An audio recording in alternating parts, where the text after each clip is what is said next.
আসসালামু আলাইকুম ওয়া রাহমাতুল্লাহ। আজকে আমি আপনাদের সকলকে নবী সাল্লাল্লাহু আলাইহি ওয়াসাল্লামের সবচাইতে আদরের কন্যা, সবচাইতে মহাব্বতের কন্যা হযরতে ফাতেমা রাদিয়াল্লাহু তাআলা আনহা এর একটি ঈমান আমলি ঘটনা শোনাব। হযরতে আলী রাদিয়াল্লাহু তাআলা আনহু তাহার এক শাগরেদকে বলিলেন, আমি তোমাকে আমার নিজের এবং হুজুর সাল্লাল্লাহু আলাইহি ওয়াসাল্লামের সর্বাধিক প্রিয়তমা কন্যা হযরতে ফাতেমা রাদিয়াল্লাহু তাআলা আনহা এর ঘটনা শোনাইব কি? শাগরেদ বলল, অবশ্যই শোনান। তিনি বলিলেন, সে নিজ হাতে জাতা ঘুরাইত, যাহার ফলে হাতে দাগ পড়িয়া গিয়েছিল, এবং নিজে পানি ভরা মস্ক বহন করিয়া আনিত, যাহার ফলে বুকে মস্কের রশির দাগ পড়িয়া গিয়েছিল। ঘরের ঝাড়ু ইত্যাদি নিজেই দিত, যাহার ফলে সমস্ত কাপড় চোপড় ময়লাযুক্ত থাকিত। একবার হুজুর সাল্লাল্লাহু আলাইহি ওয়াসাল্লামের নিকট কিছু গোলাম বাঁধি আসিল।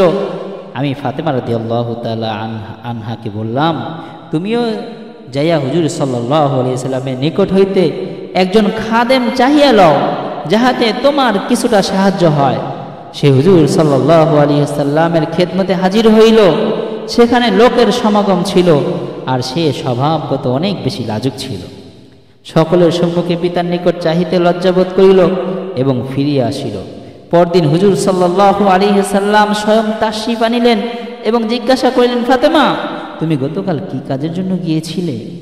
সে লজ্জায় চুপ রইল।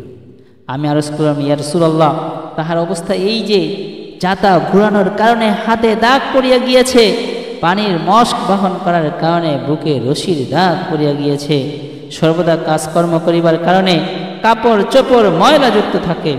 আমি গতকাল তাহাকে বলিয়াছিলাম, আপনার কাছে খাদেম আসিয়াছে, তাই সেও একজন চাহিয়া লয়, এই জন্য গিয়েছিল। হযরতে ওপর এক বর্ণনা হযরতে ফাতেমা রাদিয়াল্লাহু তাআলা আনহা বলেছেন, ইয়া রাসূলুল্লাহ, আমার আর আলীর নিকট একটি মাত্র বিছানার আছে, ইহা একটি দুম্বার চামড়া। রাত্রে উহা বিছাইয়া শয়ন করি, আর সকালে উহাতেই ঘাস দানা রাখিয়া উঠকে খাওয়াই।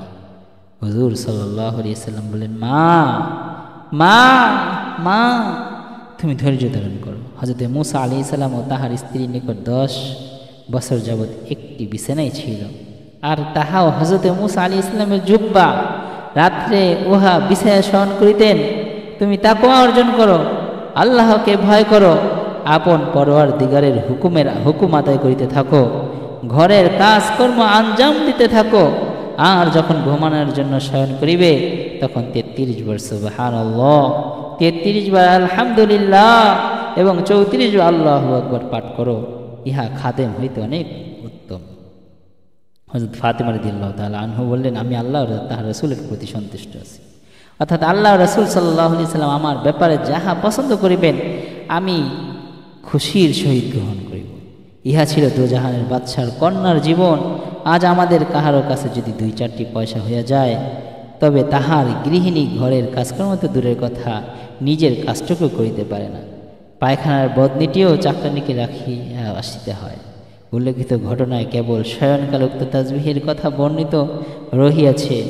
অপর এক হাদিসের মধ্যে রয়েছে, লা ইলাহা ইল্লাল্লাহু ওয়াহদাহু লা শারীকা লাহু লাহুল মুলকু ওয়া লাহুল হামদু ওয়া হুয়া আলা কুল্লি শাইইন কাদির। সম্মানিত দর্শক, এই ছিল আমাদের প্রিয় নবী হযরত মুহাম্মদ রাসূলুল্লাহ সাল্লাল্লাহু আলাইহি সাল্লামের কন্যার জীবনী। তার চাইলে তিনি অনেক আরাম আয়েশে থাকতে পারতেন, কিন্তু সেটা চান নাই। খুব কষ্ট হওয়া সত্ত্বেও 3 তাসবিহের আমল দিয়ে দিয়েছেন, আর বললেন, আমি আল্লাহ রাসূলের প্রতি খুশি রয়েছি। আমাদের যদি এমন অবস্থা হতো যে আমাদের স্ত্রীরা একটা জিনিস চাইছে আর আমরা যদি তাদেরকে আমলের কথা বলতাম, তাহলে তারা কতই না রাগ করত। আল্লাহ রাব্বুল আলামিন আমাদের ঘরের মা বোনদেরকে হযরত ফাতেমা রাদিয়াল্লাহু তাআলা আনহার ন্যায় বানায় দিন। আমিন।